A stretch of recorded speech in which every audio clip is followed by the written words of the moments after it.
Bonsoir à tous, bienvenue à la conférence online mensuelle de l'École des Arts Joailliers. Ce soir, nous sommes honorés d'être en présence de Julie Roux. Julie est conservateur du patrimoine au musée des Coins, au musée national de la Renaissance. Elle est archiviste paléographe.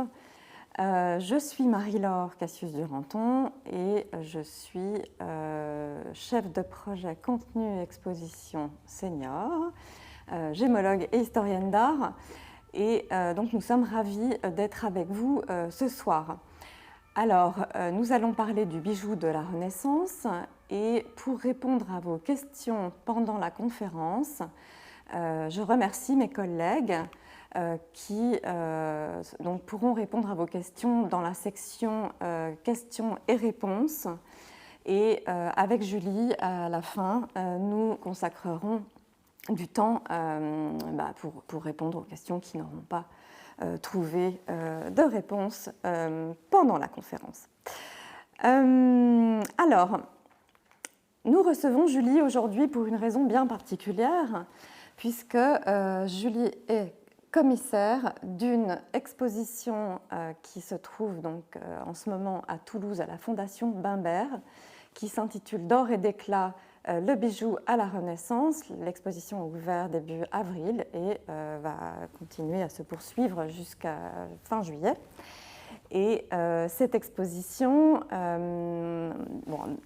est particulièrement remarquable. Et aussi, il faut souligner son caractère inédit, parce qu'en fait, le bijou de la Renaissance, c'est un sujet qui n'a jamais été beaucoup étudié. Il y a eu une exposition sur ce thème au Victoria and Albert Museum en 1980. En 2000, la galerie parisienne d'antiquaire Kugel avait organisé aussi une très belle exposition sur les bijoux de la Renaissance, en collaboration d'ailleurs avec Michel Bimbenet-Privat du Louvre. Et bien, je me souviens que je l'ai vue, cette exposition. Elle était très belle.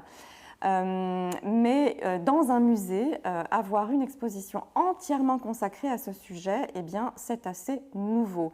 Et pour nous, c'est très intéressant parce que ça montre l'évolution des mentalités au sein des musées et de l'université en France en particulier, puisque ces 20 dernières années, eh bien, on a vraiment vu les choses changer. Et il y a 20 ans, on étudiait principalement ce qu'on appelait autrefois les arts majeurs, donc architecture, sculpture, peinture. Les arts décoratifs étaient plutôt les parents pauvres, et cette situation, elle est en train de s'inverser, et nous en sommes absolument ravis. Et le travail de Julie, justement, spécialement sur l'histoire des arts décoratifs, et plus particulièrement du bijou, eh bien, évidemment, rejoint les problématiques que nous avons ici à l'École des Arts Joailliers.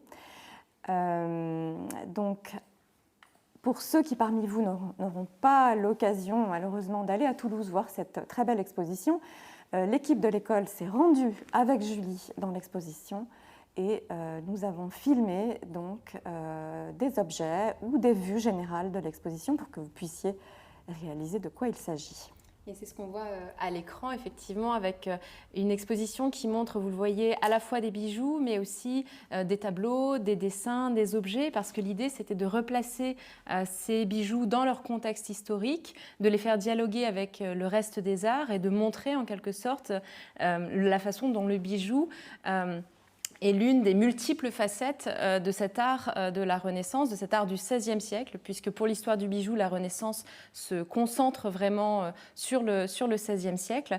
Et pour introduire cette conférence, eh bien, nous avons choisi un bijou qui est particulièrement cher à mon cœur, un petit Cupidon des collections du Musée national de la Renaissance, qui, de mon point de vue, résume assez bien finalement les enjeux de cette Renaissance en bijoux. D'abord, quand on le regarde, on est frappé par sa préciosité, parce que les bijoux de la Renaissance, ce sont avant tout des objets en matériaux extrêmement précieux, et donc en fait une espèce d'objet d'apparat et de luxe que ne peuvent s'offrir qu'une frange infime de la population. Donc à l'écran, vous voyez l'or, les rubis, les diamants, et puis également le travail technique. Et ça, c'est le deuxième aspect intéressant de cette Renaissance, c'est justement cet incroyable savoir-faire des orfèvres qui viennent travailler le métal plus que les pierres. Marie-Laure va revenir sur la question de la taille, mais quand on regarde le Cupidon, évidemment, ce qui frappe, c'est avant tout la maîtrise du travail de l'or qui est ciselé, gravé, repoussé, émaillé, plus que finalement les pierres qui rehaussent ses ailes et son corps. Et puis le dernier aspect, et pas le moindre finalement de ce bijou et plus largement des bijoux de la Renaissance, c'est leur valeur symbolique, parce que très souvent, eh bien, ils nous disent quelque chose de leur propriétaire. Porter un bijou, c'est mettre en avant un aspect de soi que l'on veut montrer, donc que ce soit son identité, l'identité de sa famille, les liens qui unissent le propriétaire du bijou à quelqu'un d'autre, que ce soit un lien familial, un lien d'amitié, un lien politique. Et ici, bien sûr, évidemment, Cupidon est un bijou lié à l'amour et au mariage, mais ça, on va y revenir un peu plus tard. Et une référence aussi à l'Antiquité. Exactement. Donc, vous nous avez énoncé les sujets que nous allons traiter ensemble ce soir. Et donc, nous allons commencer par les matériaux et les savoir-faire. Et avant de nous lancer dans les matières, il me semble vraiment essentiel de souligner l'extrême difficulté en fait, qu'il y a à faire l'histoire du bijou à la Renaissance, parce que le destin d'un bijou, malheureusement, c'est de disparaître. Donc c'est périssable, un bijou. Les matières qu'il compose ne sont pas périssables, elles sont durables, mais le bijou est souvent destiné à être détruit afin de récupérer le métal précieux, les pierres, fondre le métal, retailler les pierres et refaire autre chose avec. Donc voilà, c'est un peu le cycle de la vie des bijoux. Et donc, c'est pour ça aussi qu'il y a autant de tableaux, de dessins, de gravures dans l'exposition, parce qu'on fait beaucoup l'histoire du bijou de la Renaissance avec les images. Mais parfois, on a de la chance et on retrouve des bijoux dans des contextes un petit peu particuliers. Oui, absolument, et c'est ce qu'on voit à l'écran, en fait, ce côté bijou survivant, quelque part, parmi des centaines et des centaines d'objets qui ont disparu. On peine à imaginer, en fait, la masse des bijoux produits à la Renaissance. On parle vraiment de centaines de milliers d'objets qui ont complètement disparu. Et puis, effectivement, quelques-uns survivent, et donc, parfois, ils survivent parce qu'ils ont été jugés suffisamment signifiants par leur décor, par leur valeur politique, par leur valeur sentimentale parfois, pour être conservés. C'est certainement le cas des deux pendentifs à décor matrimonial que vous voyez sur vos écrans sur la gauche. Donc ces deux bijoux, vous le voyez, sont très richement émaillés. Ils ont un décor qui symbolise en fait les sentiments et le mariage, avec des mains jointes, avec des colombes, des perroquets qui, dans l'imaginaire du XVIe siècle, sont des animaux qui n'ont qu'un seul partenaire dans leur vie et qui donc sont très souvent associés effectivement au mariage. Mais vous voyez que par contre, toutes les pierres qui ornaient les pendentifs ont disparu, et on imagine bien qu'effectivement, à un moment où ces bijoux en fait étaient démodés, donc on ne pouvait plus les porter tels quels, on est venu soigneusement récupérer toutes les pierres, sans d'ailleurs trop endommager l'émaillage. On voit que ça a été fait de façon relativement soigneuse pour les ressertir ailleurs. Et on a un exemple d'un bijou conservé, mais pas tout à fait finalement dans son état d'origine. Et puis Marie-Laure le disait, d'autres bijoux, eux, sont retrouvés dans des contextes beaucoup plus surprenant, et c'est le cas du camée que vous voyez sur la droite, qui lui nous vient du fond de l'océan, puisqu'il a été retrouvé au large de l'Irlande du Nord dans l'épave d'un navire, la Girona, qui faisait partie de l'invincible Armada, qui n'a donc en 1588 pas réussi à envahir l'Angleterre. Et sur le retour, un peu piteusement, un certain nombre de navires ont coulé, dont celui-ci.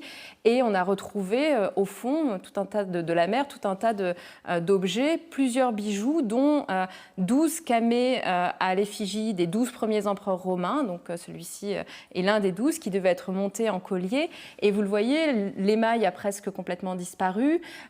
Et pourtant, malgré cet état un peu endommagé, un peu fragmentaire, eh bien, le bijou nous dit quelque chose sur l'histoire de l'art, bien sûr, sur l'histoire du goût, mais il nous dit aussi quelque chose d'un contexte politique très précis. Et ce qui est amusant, c'est qu'en fait, cet objet, s'il avait été conservé dans la famille de son propriétaire, il aurait sans doute été détruit, en fait. On aurait voulu récupérer le camé, on aurait fondu l'or pour en faire autre chose. Et donc, quelque part, le fait d'avoir coulé corps et biens a préservé, finalement, ce bijou pour les générations futures. Voilà, donc les épaves, les trésors enfouis au moment des guerres ou des épidémies, eh bien, quand on les retrouve donc des siècles plus tard, donc ça permet effectivement, ça constitue des témoignages extrêmement précieux pour faire l'histoire du bijou. Il y a aussi une autre pratique dont vous nous aviez parlé au Collège de France en 2023, qui est le recyclage donc, des bijoux qui vont être intégrés sur d'autres objets. Donc tout ça, c'est vraiment très important à avoir à l'esprit pour réaliser à quel point les bijoux qui ont été rassemblés par Julie dans l'exposition, ben, en fait, c'est quelque chose qu'on ne verra plus. En fait, c'est vraiment des moments rares pour voir ces bijoux. Concernant les matières, donc, on a parlé de lapis-lazuli. Alors, à la Renaissance, généralement, le lapis-lazuli venait des montagnes de l'Himalaya, principalement des mines de Saresang, donc dans la région du Badakhshan qui se trouve aujourd'hui donc en Afghanistan. Et donc ces gemmes parcouraient des distances extrêmement importantes. En fait, le commerce des matières précieuses n'est pas du tout né à la Renaissance. Le commerce des matières précieuses, on peut même dire qu'il naît dès la préhistoire, qui se développe dans l'Antiquité. Mais ce qui va changer fondamentalement à la Renaissance, c'est que les routes commerciales terrestres, et on pense évidemment aux routes de la soie, elles vont continuer à exister, mais en fait, la découverte des routes maritimes va prendre le pas sur les routes terrestres. Et donc, Christophe Colomb, en 1492, va découvrir les Amériques, pensant avoir découvert une nouvelle route maritime pour rejoindre l'Inde, découvrant donc un nouveau continent et toutes ses richesses, pendant que quelques années plus tard, en 1498, Vasco de Gama, le Portugais Vasco de Gama, va découvrir une autre route maritime en longeant les côtes occidentales de l'Afrique, en passant par le cap de Bonne-Espérance et donc en remontant donc, vers l'Asie. Donc les Portugais vont dominer un peu les mers au XVIe siècle et vont être des acteurs fondamentaux dans le commerce des gemmes entre l'Asie et l'Europe, et puis les Espagnols entre l'Amérique et l'Europe. La gemme principale, probablement la plus appréciée à la Renaissance, c'est la perle. On trouve des perles, donc les plus recherchées, ce sont les perles d'huître, et on va les trouver dans le golfe arabo-persique principalement, mais ça depuis l'Antiquité. Et puis la nouvelle source, ça va être en Amérique centrale, donc dans le golfe de Panama, le golfe du Mexique, la mer des Caraïbes, où on va découvrir des quantités inédites de perles qui vont arriver en Europe. Et il suffit de regarder les tableaux. Les femmes sont souvent couvertes de perles. Les femmes, que dis-je, les hommes aussi, d'ailleurs. Non, effectivement, tout le monde est couvert de perles quand on est dans un certain niveau de la société. Autre gemme très prisée, mais qui connaîtra peut-être son heure de gloire à partir du XVIIe siècle surtout, c'est le diamant. Alors à l'époque, on connaît essentiellement les gisements de l'Inde, et en particulier ceux de Golconde. L'histoire des diamants indiens est relativement bien connue maintenant, contrairement à ceux de Bornéo, dont on sait qu'ils sont exploités depuis le 7e siècle. Mais ça, c'est un chantier intéressant d'ailleurs pour des historiens qui s'intéresseraient à l'histoire des gemmes, parce que l'histoire des diamants de Bornéo, on la connaît très peu. Concernant les saphirs et les rubis, la source principale, c'est le Sri Lanka, qu'on appelait Taprobane à l'époque. Et puis, donc, c'est une source qui est connue depuis l'Antiquité, là aussi, très productive. Et puis, on va découvrir les rubis et les saphirs du Myanmar. Donc, à l'époque, on l'appelait, donc, la Birmanie, qu'on appelait Pégou à l'époque. Et l'un des premiers à mentionner ces rubis du Myanmar, c'est le voyageur italien Niccolò de Conti au XVe siècle. Donc ce commerce va se développer. Il y a une gemme qui a été extrêmement prisée à cette époque-là, qui n'est en général pas connue sous le nom qu'on lui donne aujourd'hui, c'est le spinel rouge, que l'on trouve qualifié très souvent de rubis balai ou de rubis spinel. Et dans la littérature, donc la nomenclature des gemmes à la Renaissance est très différente de la nôtre aujourd'hui. Et ces gemmes très prisées, qui sont souvent rouge pourpre clair, on va les trouver principalement dans l'Himalaya, dans les mines de Kouilal, donc aujourd'hui au Tadjikistan.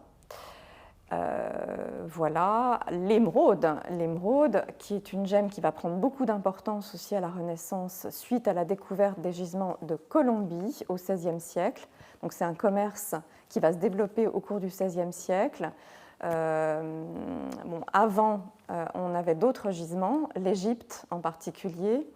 Et puis, il y a les émeraudes d'Himalaya sur lesquelles on travaille actuellement, qui restent assez mystérieuses, puisque c'est une des premières sources a priori mentionnées dans les lapidaires. Mais pour l'instant, sur les objets historiques, il faut souligner que des analyses ont été... il y a eu très peu d'analyses des pierres faites sur des bijoux ou des objets précieux du Moyen-Âge et des temps modernes. On connaît beaucoup mieux la période préhistorique et l'Antiquité de ce point de vue-là. Récemment, une étude interdisciplinaire impliquant des gémologues et des historiens d'art a donc analysé en fait les émeraudes de ce pendentif qui est conservé à la Bibliothèque nationale de France, dit de Catherine de Médicis, un bijou réalisé pendant la deuxième moitié du XVIe siècle, en or émaillé, diamant et donc serti de deux émeraudes cabochons. Et il y a quelques années, une historienne a prétendu que les émeraudes étaient colombiennes, sans aucune preuve. Et quand on veut parler de l'origine géographique des pierres, eh bien, on ne peut pas le faire sans passer par des analyses chimiques en particulier et observation des caractéristiques internes des gemmes. Et donc, on travaille évidemment avec des gémologues qui travaillent en laboratoire. Et donc là, vous voyez à l'écran des photos des caractéristiques internes donc de la grande émeraude. Et donc, il s'avère que cette émeraude n'est pas du tout colombienne, mais que ses caractéristiques correspondent à celles du Pakistan et de la mine de Swat en particulier, qui a été officiellement découverte en 1958. Et donc, les mines oubliées, redécouvertes, il y a beaucoup de choses en fait à creuser de ce point de vue dans l'histoire des gemmes.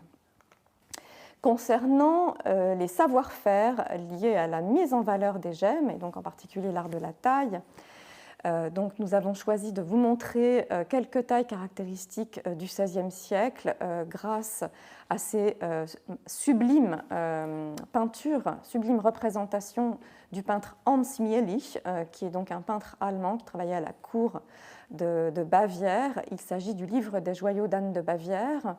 Et donc on peut déjà constater que le bijou le plus important probablement du point de vue de la typologie des bijoux de la Renaissance, c'est le pendentif. Pendentif généralement symétrique. Et ici, ces pendentifs sont sertis de différentes gemmes. Donc les gemmes de couleur sont généralement polies en cabochon, parfois avec quelques facettes. Mais il n'y a pas énormément de diversité dans les styles de taille utilisés sur ces pierres-là. Là où on va avoir une grande variété de styles de taille, c'est dans le diamant. Le diamant que l'on sait tailler depuis la fin du Moyen-Âge. Les historiens ne sont pas tous d'accord, on parle fin du XIVe siècle. Et vous avez à gauche, dans le pendentif, où il y a la grande pierre rouge, un diamant taillé en pointe, qui reste très proche en fait, de la forme naturelle du diamant brut. 50% des diamants qualité gemme sont de forme octaédrique, donc ça ressemble à une pyramide. En fait, vous avez l'autre partie qui doit être dans la monture. On a des diamants taillés en dodane, c'est le cas dans le pendentif au centre, avec ces motifs de croix. En fait, le dodane, en fait, vous avez une arête centrale. Ces tailles s'obtiennent par clivage. Donc c'est une façon en fait de séparer le diamant en fonction de ses plans de fragilité naturelle. Et puis une taille très courante au XVIe, c'est la taille en table. Donc en fait, on va créer une facette, une grande table, comme vous pouvez le voir à droite. Les moyens techniques pour tailler les diamants à l'époque sont relativement rudimentaires, même si déjà les diamantaires sont capables de faire des choses assez virtuoses. Mais il faut savoir que c'était très très long en fait, de créer une facette par usure, par frottement en fait, avec un outil recouvert de poudre de diamant ou avec même un autre diamant pour tailler les pierres. Donc voilà pour ce qui en est de la taille des pierres. C'était un sujet absolument passionnant. Et à ce sujet, si vous vous intéressez à l'histoire de la taille du diamant, je vous recommande le livre de Herbert Thielander. Maintenant, entrons dans l'atelier. Oui, puisque là on a parlé des gemmes, mais bien sûr il faut parler des montures qui, à la Renaissance, en fait, ont un rôle particulièrement important, puisqu'on l'a vu, ces gemmes, finalement, elles ne brillent pas. Donc ce qui va apporter la brillance et l'éclat, souvent, ça va être l'émail dont est couvert le métal. Et ici, sur cette représentation d'atelier, on a toute une gamme, finalement, d'actions des ouvriers au travail. Alors déjà, c'est une représentation qui est rare. Au XVIe siècle, représenter des ouvriers au travail, ça n'est pas si fréquent et probablement le fait que le graveur ait choisi de représenter cette scène, c'est parce que lui-même en fait était orfèvre de formation et donc il a gravé une scène qu'il connaissait particulièrement bien. Et si on lit l'image de gauche à droite, on voit d'abord un jeune garçon qui est en train d'étirer un fil de métal, un très jeune garçon, puisqu'en fait l'apprentissage au métier d'orfèvre commence très jeune, vers 7 ou 8 ans, et dure très longtemps, à peu près 8 ans, ce qui est très long en fait quand on compare avec les autres corporations d'Ancien Régime, et ça s'explique parce que justement le métier d'orfèvre est un métier extrêmement technique. Et vous remarquez que je parle d'orfèvre et pas de joaillier, puisqu'à la Renaissance, en fait, il n'y a pas de distinction. Les bijoux sont fabriqués dans les mêmes ateliers que les plats, les assiettes, les objets liturgiques. Donc vraiment, n'importe quel objet en or et en argent est fabriqué finalement par les mêmes ouvriers. Donc on a ce jeune garçon qui étire du fil de métal, qui est une tâche relativement peu qualifiée parce qu'il est encore assez jeune. Et puis quand on regarde l'établi, là on voit des compagnons au travail. L'établi, vous le voyez, est aligné avec la fenêtre parce qu'ils sont en train de réaliser des tâches de décor, de précision, et donc ils ont besoin d'y voir le plus possible. Alors on ne voit pas bien ce qu'est en train de faire celui qui est le plus au fond sur la gauche, mais celui qui est le plus proche de nous est en train de ciseler une bague qu'il tient dans sa main gauche, et puis sur l'établi devant lui, il y a un certain nombre d'autres bagues qui attendent d'être décorées. Le maître d'atelier barbu de l'autre côté, lui, est en train de décorer un objet de plus grande taille qu'on n'identifie pas bien, mais pas un bijou. Donc on voit justement ce côté mixte de la production. Et le dernier personnage, celui qui est debout à côté de la forge, eh bien, lui est en train de placer ou de retirer quelque chose du feu. Et on voit que l'objet n'est pas directement placé dans le feu, donc il n'est pas en train de fondre du métal. Il est en train, en fait, d'émailler un bijou, et cette espèce de brique creuse dans laquelle il place l'objet, en fait, permet de diffuser la chaleur de façon extrêmement homogène, ce qui permet, en fait, l'émaillage. Puis vous voyez qu'au pied de la forge, il n'y a pas de plancher, puisqu'en fait, la grande problématique des ateliers de la Renaissance, c'était de ne pas mettre le feu à l'atelier, ce qui arrivait en fait assez fréquemment quand on regarde dans les grands incendies des villes d'Ancien Régime. Souvent, c'était les ateliers d'orfèvres qui mettaient un peu le feu aux poudres, si je puis dire.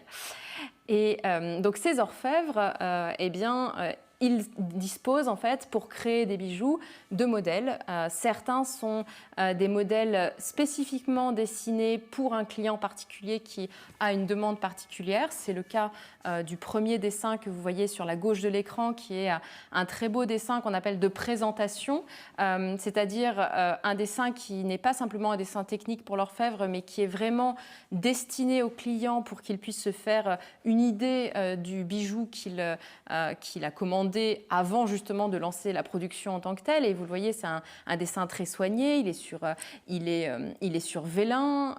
On a rehaussé le dessin avec un peu de couleur pour que le client puisse un peu plus se projeter en quelque sorte. Mais ça demeure un dessin technique, c'est-à-dire qu'on voit parfaitement où sont les pierres, comment elles vont être serties, et l'orfèvre n'aura aucun mal à le transcrire en fait après en bijoux. Donc là, on a un cas, disons, de commande particulière où le client est arrivé peut-être avec une requête spécifique. Mais dans la majorité des cas, en fait, l'orfèvre a déjà en stock soit des bijoux déjà prêts, soit des modèles finalement qui vont lui permettre de réaliser des choses assez sérielles qui peuvent être éventuellement un peu adaptées en fonction de la demande du client. Des choses à la mode. Des choses à la mode, exactement. Et des choses qui, en fait, sont à la mode partout en Europe. Et ça aussi, c'est une innovation de la Renaissance par rapport au XVe siècle. C'est qu'avec la diffusion de l'imprimerie, donc à la fois de l'écrit, mais aussi de l'image, des modèles gravés, en fait, on arrive à un art qui finalement devient assez homogène partout en Europe, puisque ces feuilles de papier qui coûtent peu, qui voyagent facilement, en fait, se diffusent partout dans tous les ateliers d'Europe, comme par exemple celui qu'on a à l'écran, qui est un modèle pour un pendentif. Donc gravé par un graveur qui était lui aussi d'ailleurs orfèvre. On voit d'ailleurs ce lien assez naturel entre l'orfèvrerie et la gravure, puisque oui, les outils sont les mêmes. Donc en fait, on a très souvent des orfèvres qui deviennent ensuite graveurs. Et Voerio, en fait, ayant été orfèvre, comprend parfaitement les besoins d'un atelier d'orfèvre et donc offre du 2 en 1 d'une certaine manière, puisque c'est un modèle pour un pendentif, mais quand on regarde bien, on se rend compte que c'est un modèle pour 2 pendentifs, parce que les 2 parties ne sont pas les mêmes. Si vous regardez à gauche et à droite, ça n'est pas symétrique. Or, comme Marie-Laure l'a dit, à la Renaissance, les bijoux sont globalement à peu près symétrique. Quand on regarde le pendentif à côté, on voit que quand même c'est très équilibré. Or là, ça ne l'est pas, et donc on comprend qu'en fait, Voerio propose 2 possibilités. Et l'orfèvre, bien sûr, sera capable ensuite de reproduire en miroir l'autre moitié.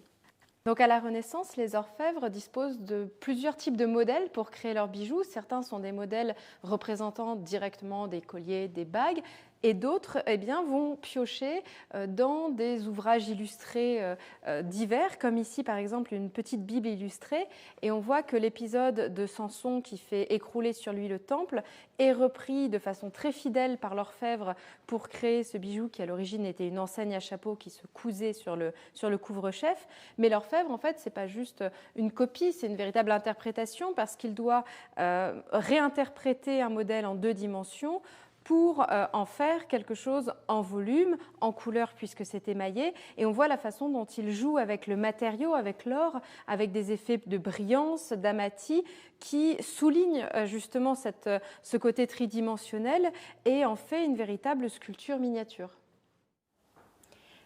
Et donc on a vu ces modèles en 2 dimensions, mais l'orfèvrerie c'est un art en relief, le bijou c'est un art en relief, et donc les orfèvres ont aussi la possibilité d'avoir des modèles en 3D, qui soient en bois ou comme à l'écran en plomb, et qui finalement leur facilitent un peu la vie, puisque ce sont à la fois des références visuelles, mais c'est aussi des modèles qui vont leur permettre en fait de créer des moules et ensuite de reproduire de façon quasi sérielle un certain nombre d'éléments qui sont assez standardisés finalement et qui permettent de créer en série un certain nombre de parties de bijoux. Donc là par exemple on a 2 exemples, une petite plaquette rectangulaire et en fait en regard d'un bracelet on se rend compte que la plaquette est l'élément qui vient orner le fermoir, et donc on comprend que finalement ces bracelets qui sont vraiment un bijou extrêmement classique à la Renaissance, porté de la grande bourgeoisie, on va dire, du monde des marchands jusqu'à la cour, donc on a vraiment une gamme de clients assez large, et bien ces bracelets en fait sont fabriqués presque en série, et donc on va pouvoir choisir le motif, mais voilà, on peut accélérer en quelque sorte la fabrication en fabriquant d'avance un certain nombre de pièces, et c'est la même chose pour l'autre élément qui se trouve donc sous la plaquette, qui est cette espèce d'éléments un peu circulaires ornés de cuir sur le côté, eh bien, on imagine qu'en fait, il a servi peut-être à des agrafes, peut-être à des boutons, peut-être, comme sur l'exemple que vous avez sur la droite, à des éléments de ceinture.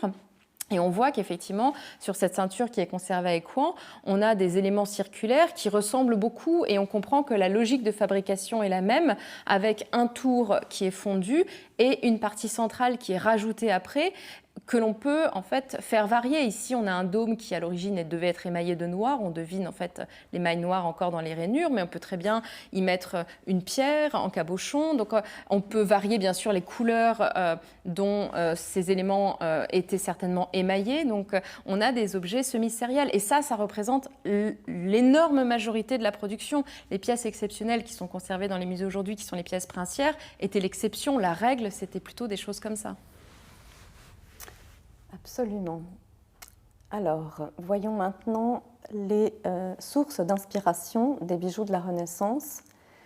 Et ce qui est intéressant, en fait, c'est de réaliser aussi et de dire, parce que souvent on ne le sait pas, que finalement, la joaillerie, l'orfèvrerie, ça faisait partie, en fait, de la formation de la plupart des grands artistes de la Renaissance, qui sont restés dans nos mémoires pour d'autres raisons, souvent pour la peinture, souvent pour la sculpture. Pensons à Benvenuto Cellini, par exemple. Et puis, ce qui est intéressant aussi, c'est de voir comment eh bien, des compositions emblématiques de grands artistes, comme Léonard de Vinci, ici, c'est le cas de la bataille d'Anghiari, qui est une des peintures mythiques, parce qu'elle a disparu, en fait, avec la bataille de Cascina de Michel-Ange, qui avait été commandée pour le Palazzo Vecchio à Florence, donc des représentations de grandes batailles où les Florentins, évidemment, avaient vaincu. Donc, ces modèles qui vont être reproduits, qui vont inspirer toute une génération d'artistes au XVIe siècle, voire au-delà, et qui peuvent servir de modèle à la joaillerie. Oui, c'est ça qui est assez fascinant quand on confronte les deux, puisqu'on se dit que d'un côté, on a une fresque, en tout cas quelque chose qui devait devenir une fresque, donc de très grande dimension, mais en 2 dimensions pour le coup, qui a eu suffisamment d'impact sur les artistes contemporains pour être copié des dizaines et des dizaines de fois et que son modèle, en fait, a atterri dans l'atelier d'un orfèvre qui lui-même n'a probablement pas vu ni la fresque, ni le carton, enfin le modèle de Léonard directement, mais en a vu une copie, peut-être une estampe, comme on l'a vu à l'instant, et qui s'en est inspiré pour créer un objet, cette fois-ci, de très petite dimension. Vous voyez, cette enseigne à chapeau, elle fait 7 cm de diamètre.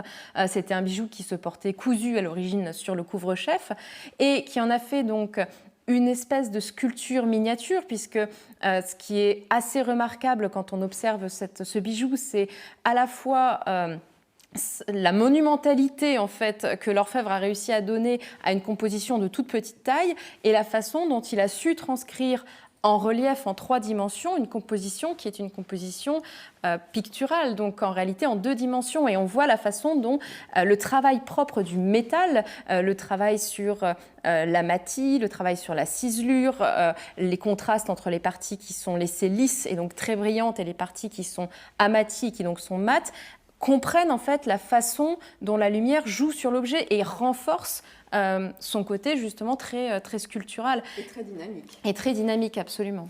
Ce bijou, il est vraiment remarquable. C'est vraiment un chef-d'œuvre. Alors, autre source d'inspiration fondamentale.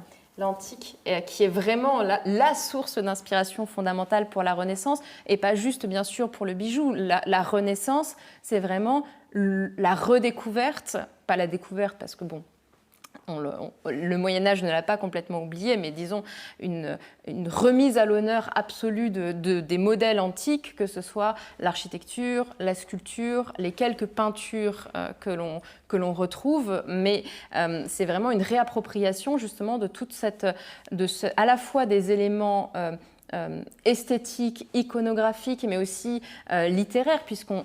Avec l'humanisme. Avec l'humanisme, exactement. On revient au texte de l'Antiquité. On revient au texte, et effectivement, les cours de la Renaissance baignent dans cet intérêt pour l'antique. Et le bijou n'est pas du tout épargné, lui aussi il s'inspire de l'Antiquité, mais il ne s'inspire pas des bijoux antiques proprement dit. Parce qu'à l'époque on n'en connaît pas. Parce qu'à l'époque, effectivement, on n'en connaît pas. Donc il regarde, comme la peinture, comme la sculpture, il regarde vers les textes et il regarde vers l'architecture et la sculpture.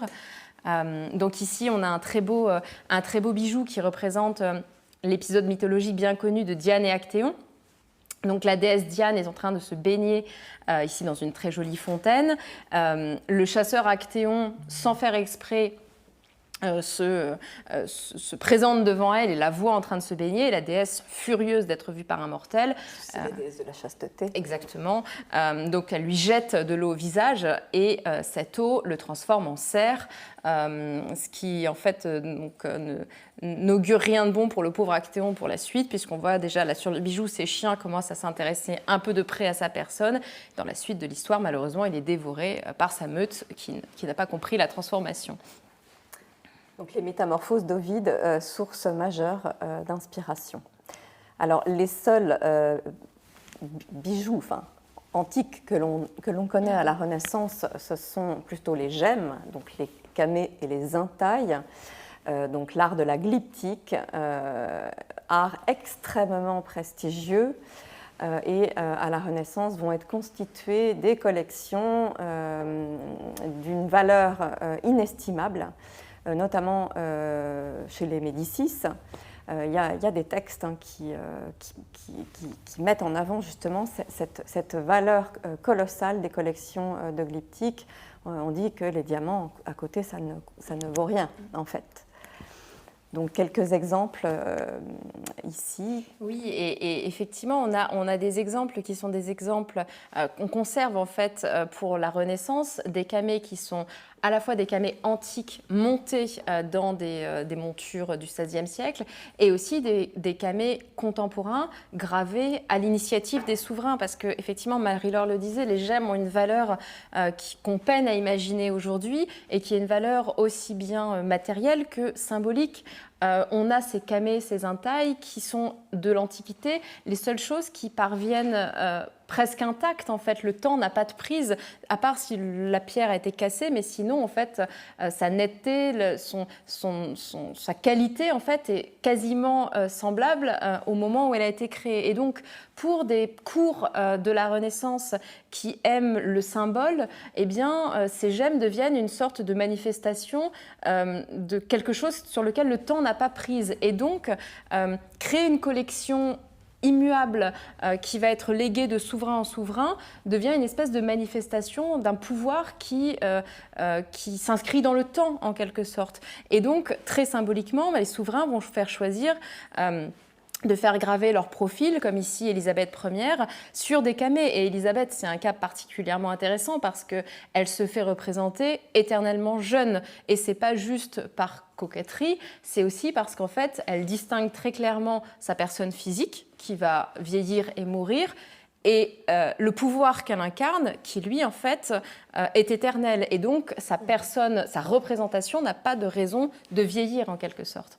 Et ces pierres, elles ont une telle valeur que quand elles arrivent cassées, eh bien, au lieu de les mettre de côté, eh bien, on va essayer de les préserver, donc les camées antiques, en leur créant une monture qui complète en quelque sorte les parties manquantes. Et puis, en fait, ça plaît tellement que ça donne naissance à un nouvel art, le comesso, où on va créer en fait des bijoux en associant des pierres et une monture orfèvrée spectaculaire. Donc ici, vous avez un Mars, par exemple. Vous voyez la tête est en calcédoine, absolument. Le bouclier est également un camée. Et puis le reste, en fait, associe de l'ivoire, un lapis pour la pierre de fond et cette spectaculaire monture en or. Et la monture est particulièrement intéressante parce que vous le voyez, elle est constituée de petites feuilles de lierre ou de vigne. Et c'est quelque chose qui est décrit par Benvenuto Cellini dans ses mémoires comme caractéristique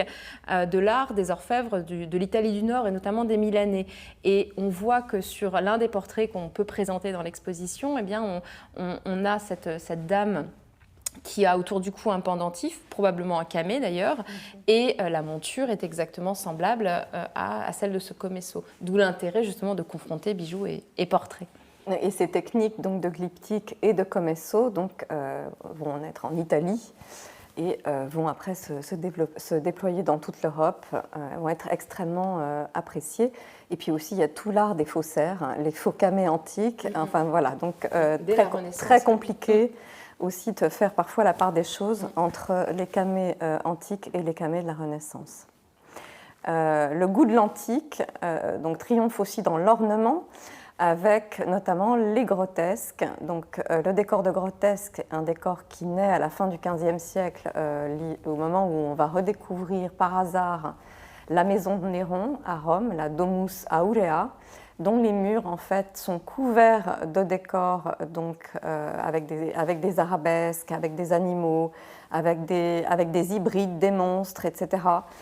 Quelque chose qui semble complètement à l'inverse en fait de l'art de la Renaissance avec la perspective et l'idée de l'imitation de la nature.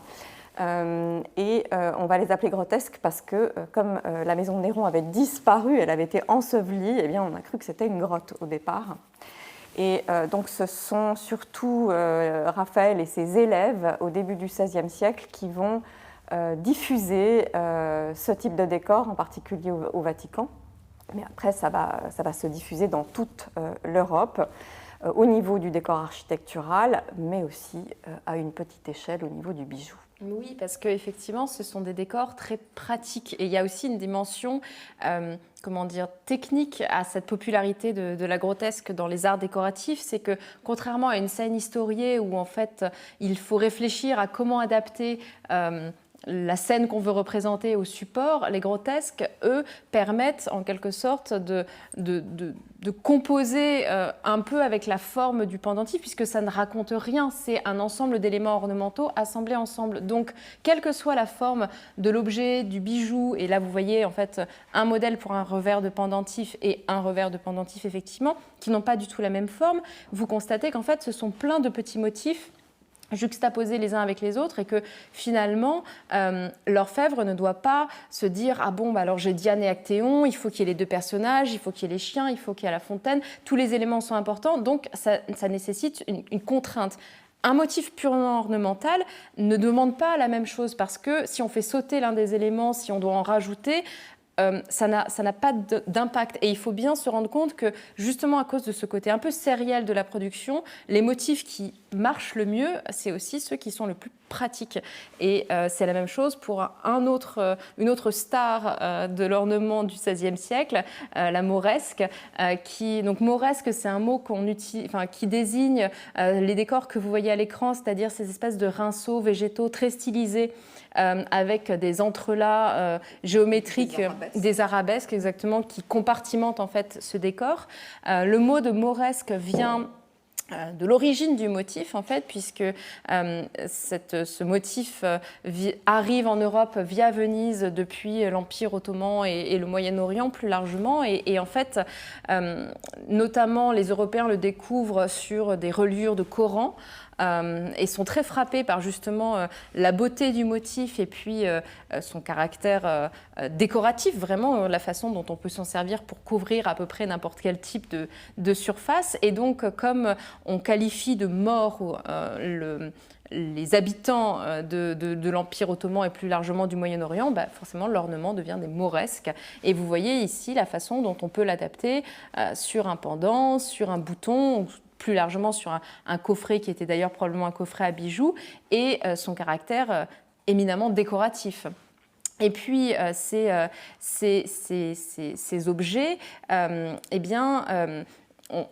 marque finalement un triomphe de l'ornement, mais dans le même temps, à la fin du XVIe siècle, on arrive à un type de bijoux très spectaculaire qu'on va voir dans l'exposition dans un instant, donc, qui sont des bijoux qui, eux, pour le coup, représentent des monstres, des merveilles, des personnages fantastiques qui parfois naissent autour de perles baroques, comme c'est le cas pour les deux pendentifs, voilà, celui qu'on voit à l'écran, cette espèce de triton, et puis le coq blocs qu'on va voir dans un instant, qui sont vraiment la manifestation des derniers feux de la Renaissance, cette espèce d'art maniériste extrêmement comment dire, fantaisiste d'une certaine manière, qui met à l'honneur l'imagination. Exactement. Et en fait, la Renaissance n'a pas l'esprit de sérieux. Ce qu'on cherche dans ces bijoux, c'est à surprendre, à émerveiller, un peu à faire rire aussi.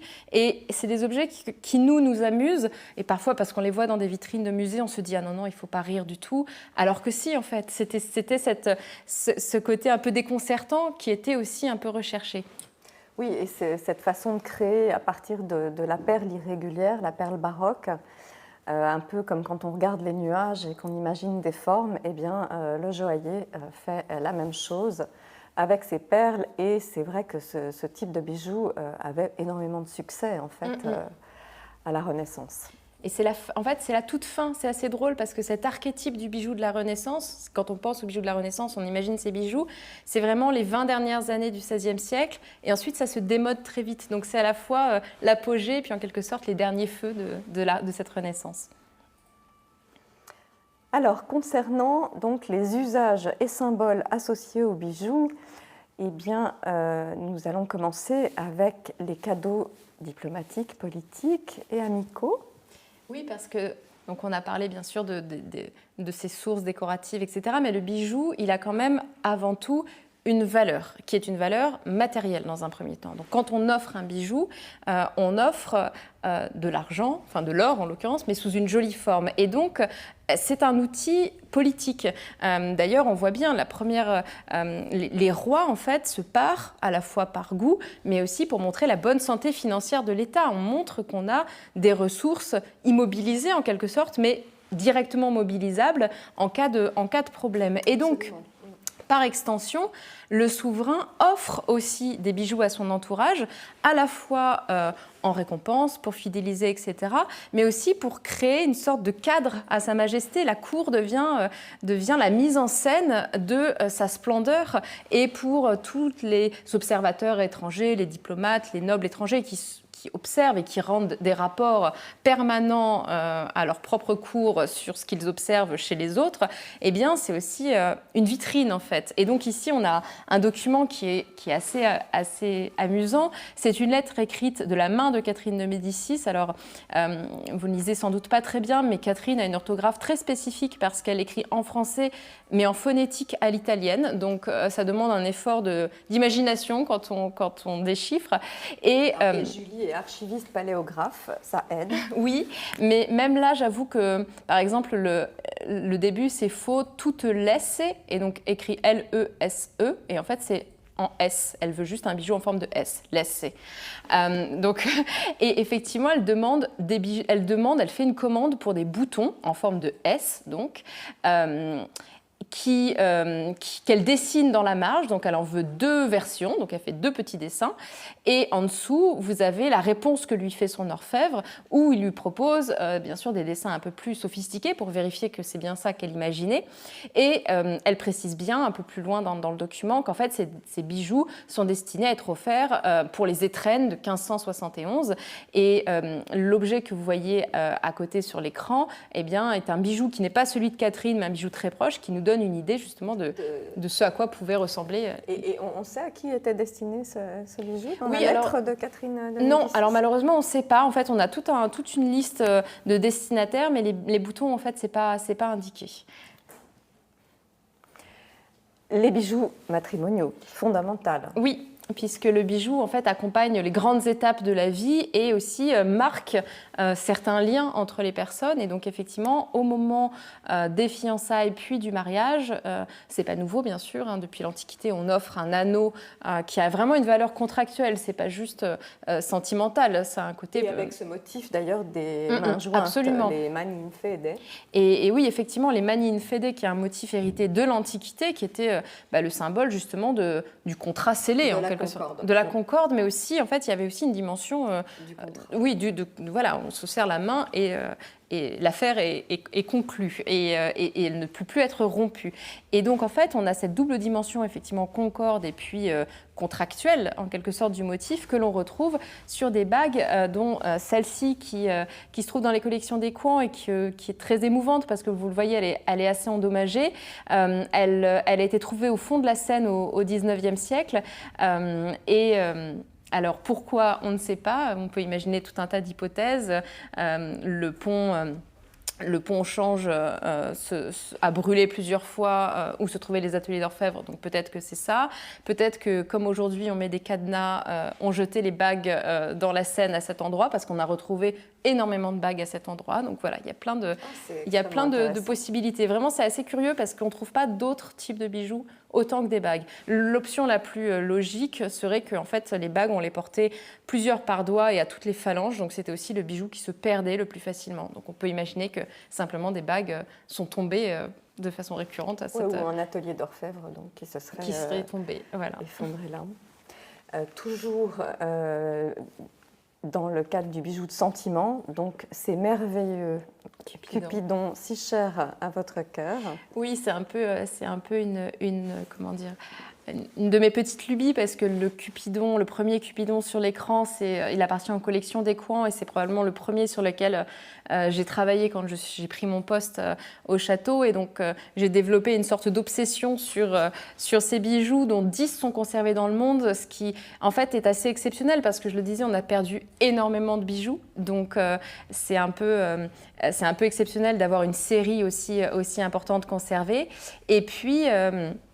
Et puis, dans l'exposition, on a réussi à en rassembler 3 et c'est la première fois qu'on peut comparer ces objets côte à côte, vraiment matériellement. On les a tous vus sur photo, mais là, on peut voir leur poids, on peut vraiment appréhender leur taille les uns par rapport aux autres. Et ces pendentifs, en fait, on sait qu'ils étaient offerts à l'occasion de mariage, mais est-ce qu'ils venaient d'un seul atelier? Est-ce qu'ils venaient de plusieurs ateliers? Ça, on ne sait pas. C'est justement ce que j'allais vous demander, si vous faisiez la différence, vous arriviez à faire la différence entre les différents justement, ateliers. l'exposition, c'était intéressant parce que techniquement, on avait déjà pu faire des analyses sur celui d'Écouen et celui d'Amsterdam qui sont assez proches, en fait, dans la façon dont ils sont fabriqués. C'est des Kinder, en fait. Ils sont fondus dans 2 coques et puis assemblés. C'est vraiment comme un œuf, en 2 morceaux. Alors que celui de Budapest, en fait, quand on l'a sorti de sa caisse et qu'on l'a pris en main, il est infiniment plus lourd que les autres. Il fait peut-être le double du poids, après on les a pesés, de celui d'Écouen, alors qu'il fait à peu près la même taille. Et donc, contrairement à celui d'Écouen et du Rijksmuseum, il doit être plein et pas creux. Donc on se dit techniquement, c'est pas pareil. Lui, il vient peut-être d'un autre atelier. Nous avons aussi les bijoux religieux et talismaniques qui sont très importants à la Renaissance. Alors, le bijou religieux, évidemment, donc de dévotion. Un exemple bien connu du Victorian Albert Museum, ce pendentif en or et diamant qui sont taillés en dos d'âne et qui forment le nom du Christ. Et en fait, dans les lapidaires de l'époque et au Moyen-Âge, le diamant, c'est la gemme qui est associée au Christ et à la vertu théologale de la foi à cause de son invincibilité, son indomptabilité, sa dureté et aussi son éclat, la lumière. Tout ça sont des métaphores du Christ, tout simplement. Et donc, ça accroît aussi la dimension de protection aussi que peuvent avoir ce type de bijoux. Et une jolie salamandre à côté. Oui, c'est vraiment un objet qui est amusant parce que lui aussi, il provient de l'épave de la Girona, ce navire de l'invincible Armada, donc coulé au large de l'Irlande du Nord. Lui aussi, à l'origine, il devait être entièrement émaillé. Les exemples qu'on connaît sont tout verts, donc où on peut imaginer effectivement qu'il était entièrement recouvert d'émail translucide. Et c'est un bijou en fait qui a une double valeur symbolique. D'une part parce que la salamandre au XVIe siècle est un animal dont on pense qu'il vit dans le feu et s'en nourrit et donc qui est associé à l'amour ardent. Donc c'est déjà d'une part un bijou de sentiment, mais c'est aussi un bijou de protection parce que la salamandre justement était associée à la protection contre les incendies. Et sur un navire, et en plus un navire de guerre, l'incendie était un risque assez fondamentale. Donc, on peut imaginer que le marin, enfin l'officier plutôt, qui portait ce bijou espérait eh bien, se protéger des éventuels incendies. Et de fait, ça a marché puisque le bateau, visiblement, n'a jamais été incendié puisqu'il a coulé. Et c'était aussi l'emblème de François Ier. Absolument.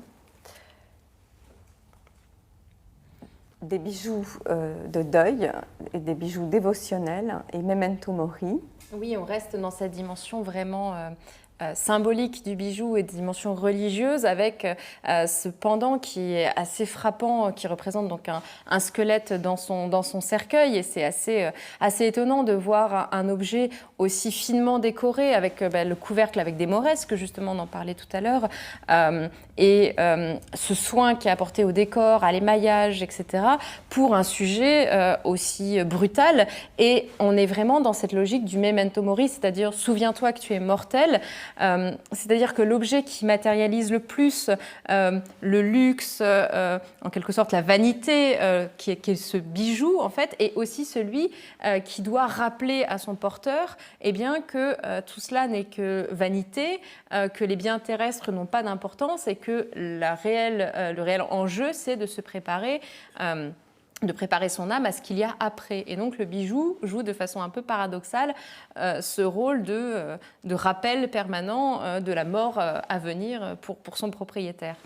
Et à côté, on a un objet qui est assez remarquable lui aussi, qui est donc un petit pendentif qui représente d'un côté une crucifixion et de l'autre une descente de croix, et qui associe à la fois une iconographie purement européenne, une iconographie chrétienne, une technique elle aussi européenne, c'est une sculpture, une micro-sculpture qui est vraiment une technique de la fin du XVe siècle dans les Flandres et puis qui se maintient ensuite tout le long du XVIe siècle. Mais cet objet, il n'est pas du tout fabriqué dans les Flandres, il est fabriqué au Mexique par des artisans mexicains qui en fait y intègrent aussi une partie de leur propre savoir-faire puisque derrière la crucifixion, vous voyez qu'en fait on a des plumes de colibri qui créent cet arrière-plan qui en vrai est extrêmement spectaculaire parce qu'il est un peu chatoyant, un peu irisé.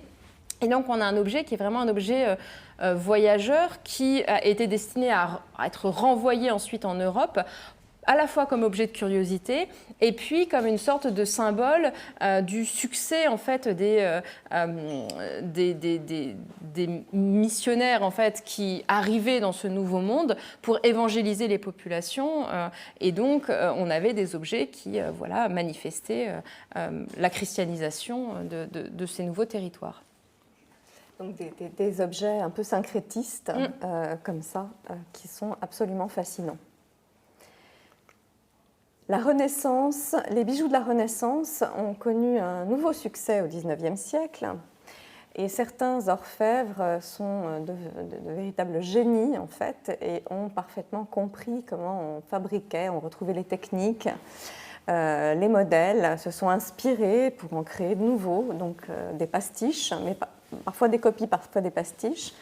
Et il s'avère que pour l'expert, c'est un véritable casse-tête. Oui, c'est un casse-tête. Et c'était déjà un casse-tête au XIXe siècle en réalité, parce que les collectionneurs qui recherchent des bijoux du XVIe siècle savent bien qu'en réalité, il n'y en a pas beaucoup qui sont conservés, et donc ont toujours un peu l'angoisse d'acheter quelque chose qui ne serait pas un bijou du XVIe siècle. Et puis, quand on voit effectivement leur collection maintenant, on se rend compte qu'ils n'ont pas complètement réussi à éviter le problème, puisqu'il y a effectivement un certain nombre de faux, et des faux qui, comme Marie-Laure le disait, sont extrêmement convaincants, parce que techniquement, ils sont faits selon les techniques du XVIe siècle. Esthétiquement, les orfèvres et les faussaires vont chercher des sources qui sont des sources du XVIe siècle. Et puis surtout, la ligne est fine entre une restauration un peu poussée et un faux, puisque au XIXe siècle, les collectionneurs justement arrivent chez leurs restaurateurs avec un bijou du XVIe siècle extrêmement endommagé. Et le restaurateur va recréer en quelque sorte un bijou autour de ça. Un peu comme Viollet-le-Duc avec Notre-Dame. Exactement. Et nous, avec notre regard contemporain, on va se dire « Oh là là, c'est un faux ».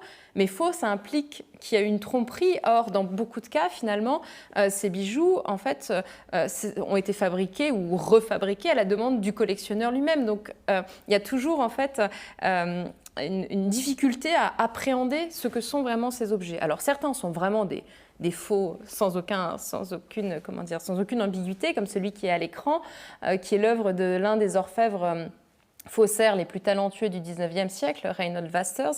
Et lui, pour le coup, c'est assez drôle, on conserve à la fois un certain nombre de ses créations dans les plus grandes collections muséales et aussi, en fait, de façon un peu stupéfiante, son fonds d'atelier avec l'ensemble de ses dessins et croquis préparatoires qui s'est retrouvé par des jeux de vente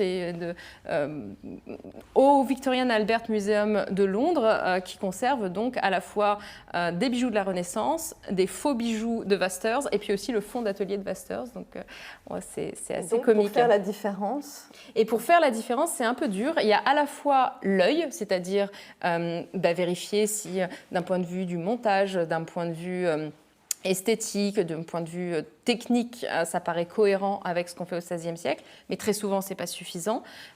Et le regard et l'analyse scientifique, c'est-à-dire la provenance des gemmes et aussi surtout l'analyse de la composition de l'émail qui peut permettre, dans certains cas, effectivement, de dater, enfin, ou plutôt de déterminer qu'un objet a été fabriqué au XIXe siècle. Et finalement, on a vraiment besoin des deux. L'un sans l'autre ne donne pas de résultat complètement convaincant. Difficile.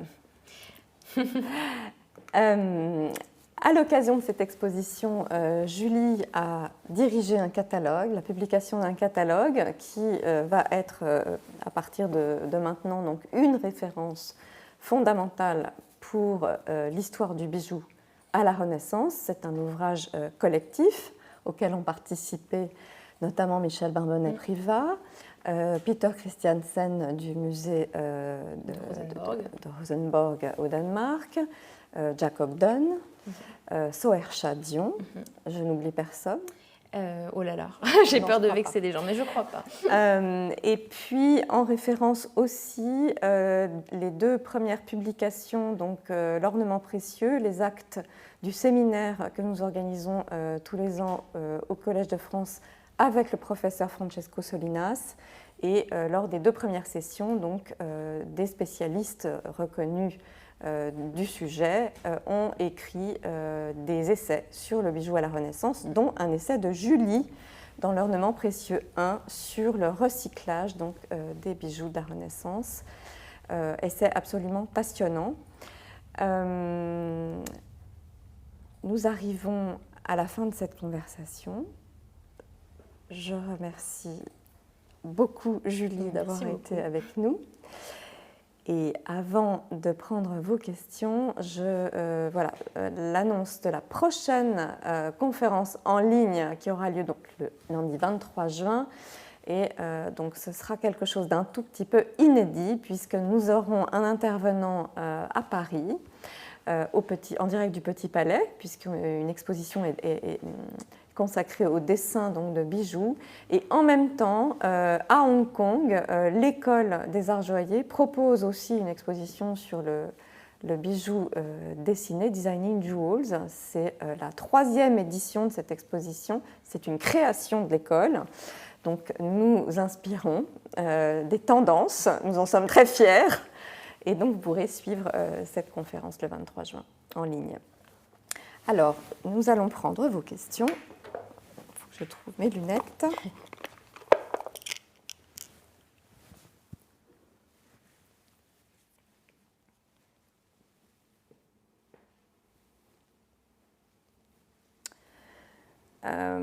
Donc, question sur l'authentification et la provenance. Là, je pense qu'on a à peu près répondu à cette question-là. Ah, très intéressant. C'est vrai que nous n'avons pas abordé cette question parce que malheureusement, nous étions un peu prises par le temps. Question historique sur le poinçon. De quand datent les poinçons sur les bijoux en or des orfèvres français et à l'étranger ? Alors, au XVIe siècle, on ne poinçonne pas. C'est d'ailleurs très pénible. Enfin, pas le bijou. On poinçonne les pièces d'orfèvrerie, mais on ne poinçonne pas les bijoux. En théorie, en France, on peut commencer à trouver des poinçons sur les bijoux au XVIIIe siècle. En pratique, quand on en trouve, c'est super, mais c'est rare. Donc, en réalité, le côté très systématique des poinçons sur les bijoux, c'est vraiment au XIXe siècle. Avant, en fait, c'est une chance si on en a, mais c'est pas du tout régulier en fait. Et donc il y a des poinçons de titre et y a-t-il déjà des poinçons de maître? Alors, au XVIe siècle, sur les pièces d'orfèvrerie, il y a des poinçons. Il y a le poinçon de la ville et le poinçon de l'orfèvre, les deux. Mais sur les bijoux, il n'y a rien du tout, en fait. Et c'est vraiment qu'au XVIIIe où on commence à avoir des choses, et c'est rare d'avoir deux poinçons. Enfin, pour le coup... Très intéressant. Question sur les camées. Est-ce que les camées sont utilisées uniquement pour faire des effigies ou non? Ben, ce n'est pas que des portraits. Non. Effectivement, là, on a montré dans l'exposition un camée qui représente Élisabeth Ier. Effectivement, les souverains commandent souvent des portraits, mais aussi bien durant l'Antiquité que durant la Renaissance, on produit des camées, des intailles qui représentent des sujets extrêmement variés, des scènes mythologiques, des emblèmes, ça peut être des initiales. Les pierres, en fait, les intailles sont très souvent utilisées comme sceaux, et donc on va avoir parfois des éléments purement emblématiques qui vont être gravés dessus. Donc non, il y a vraiment une gamme de sujets très variés. Question sur l'inspiration. Depuis quand la mythologie inspire-t-elle les joailliers ou les orfèvres? Pourriez-vous nous en dire plus sur l'ornement de Fontainebleau comme source d'inspiration dans la réalisation des bijoux à la Renaissance? Alors, l'antique inspire les bijoux. En réalité, on n'oublie jamais complètement l'antique au Moyen-Âge, mais ce n'est pas une source d'inspiration principale. Donc, ça inspire vraiment les bijoux à partir du XVIe siècle, et ensuite, ça ne se démode jamais puisqu'on continue à avoir des références en fait tout au long du XVIIe, du XVIIIe, du XIXe. Et effectivement, la mythologie est une source vraiment principale, mais c'est le bijou parmi l'ensemble des arts décoratifs. C'est pas quelque chose de spécifique au bijou, c'est vraiment une tendance générale. L'autre moitié de la question, c'était l'ornement de Fontainebleau. Ah oui, et bien, en fait, c'est assez intéressant parce que le petit bijou Diane et Actéon qu'on a vu tout à l'heure était mis en rapport avec une estampe qui est une estampe de Jean Mignon. Voilà, de Jean Mignon pour Fontainebleau. Et effectivement, autour de ce chantier royal de Fontainebleau pour François Ier, on a des peintres, des dessinateurs et des graveurs qui produisent un certain nombre de motifs pour les arts décoratifs, pas que pour le bijou. Donc on a des modèles d'aiguières, des modèles de coupes, des modèles de tout un tas de choses et des modèles de bijoux. Et effectivement, on devine qu'il devait y avoir une production de bijoux directement inspirée des motifs de Fontainebleau. Et d'ailleurs, dans l'exposition, il y a un recueil gravé qui représente donc des modèles de pendentifs, et l'un de ces pendentifs reproduit en miniature un tableau de Rosso Fiorentino qui travaillait en fait à la galerie, à décorer la galerie, aujourd'hui galerie François Ier de Fontainebleau. Donc on a un peu comme sur le bijou avec de l'enseigne à chapeau liée à Léonard de Vinci, on a cette transcription en quelque sorte en tout petit de motifs qui étaient à l'origine prévus pour des décors beaucoup plus monumentaux. Alors une dernière question qui m'intéresse aussi beaucoup. À cette époque, y avait-il un pays ou une région qui était le centre de la production de bijoux? Ah, c'est intéressant. Non.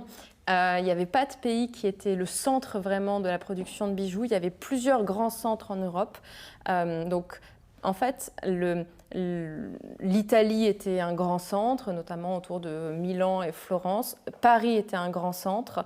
Et ensuite, Nuremberg, qui était une grande ville d'orfèvrerie en Allemagne, puis Augsbourg, étaient des grands centres. Mais en réalité, il n'y avait pas de centre spécifique où, en fait, le bijou était estimé plus qu'ailleurs. En fait, les bijoux circulaient entre les cours européennes et on s'offrait, en fait, mutuellement des choses. Après, il y avait des techniques qui étaient reconnues plus spécifiquement dans certains centres. Et notamment, Cellini parle des recettes d'émail, et notamment de l'émail rouge des orfèvres parisiens, de l'émail translucide rouge, donc, en disant qu'ils gardent jalousement leurs recettes, qu'il n'y a aucune autre place en Europe qui arrive à faire cet émail de cette qualité. Et donc, effectivement, on peut imaginer que certaines zones spécifiques, certaines villes spécifiques avaient justement une caractéristique ou un savoir-faire qu'ils gardaient un peu jalousement et qui faisait leur spécificité. Mais on n'était pas dans un rapport hiérarchique où pour avoir un beau bijou, il fallait l'acheter à Paris, comme ça peut être par exemple le cas au XVIIIe siècle, où là il y a une véritable prééminence en termes même de mode en quelque sorte et d'initiateur de tendance pour Paris. Ce n'est pas du tout le cas au XVIe siècle. Par contre, par exemple, pour la glyptique, à Milan, on sait que Milan rassemblait des très grands glypticiens. Et puis les Miseroni, après, ont été appelés pour développer la glyptique à Prague. Exactement. C'est le sujet aussi de l'exposition du Louvre actuellement. Absolument. Autour de Rodolphe II, merveilleuse exposition curatée notamment par Philippe Malgouir. Et où on voit effectivement briller cette glyptique miséronienne. Absolument. Julie, merci infiniment pour cette conversation passionnante. Félicitations pour cette merveilleuse exposition. Merci beaucoup. Bonne soirée à tous. Bonne soirée.